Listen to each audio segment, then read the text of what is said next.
When I called up Robert today, I said to him, what's with the mask? He said, I think I answered that question incorrectly. Okay, well, Redfield walked back his comments on Twitter tonight, Dr. O, saying he's 100% believes in the importance of the vaccine. What is going on here with this cross-messaging, Dr. Oswick? You know, it's hard to tell. I'm not a mind reader, but we have decades of medical science, randomized controlled studies that show for respiratory viruses, masks do nothing. There's really no I remain puzzled as to why we keep pushing mask mandates when we have exactly the Hawaii experience, when they put in some of the harshest mandates anywhere in the United States, they saw case numbers jump up by 8 to 10 times very quickly.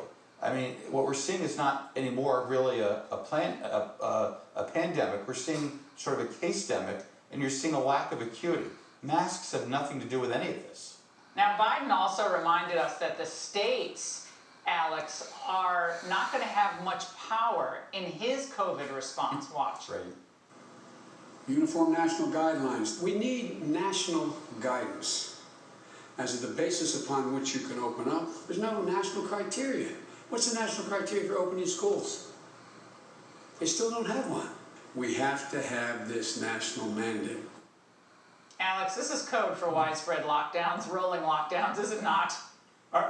First of all, I don't know how he thinks he's going to do that. Is he going to declare martial law? If the last 6 months have proved anything, I mean it. The last 6 months have proved anything. It's that, there's still a lot of federalism in this country. There's still a lot of power at the state and local level. The White House couldn't get schools open. They genuinely wanted to get schools open in a normal way, and they couldn't do it. I want to just add one thing about the masks, because I think it's fascinating. I was just looking up before we came on. You can go back to 1919, more than a century ago.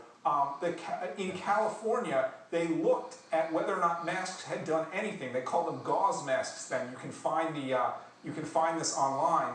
And the conclusion of an epidemiologist in San Francisco was that masks had made no difference to the course of the epidemic. That was true in 1919, and it's true in 2020.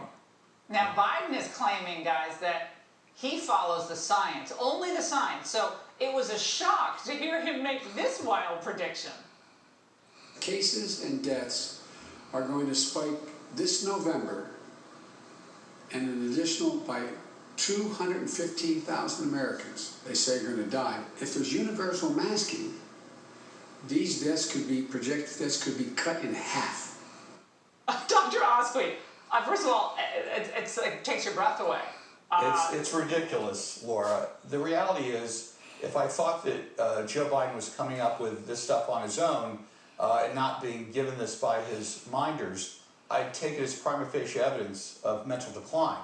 The reality is, he has no scientific basis to say any of this. This virus is dying away through natural herd immunity, and a vaccine may actually be moot. But where the science is, believe me, he'll never be able to produce any reliable sources except the Journal of Irreproducible Results. It's absurd. Alex, we keep hearing this phrase, well, we can get back to some semblance of normalcy when. But the goalposts are always moving. Really quick, close it out for us.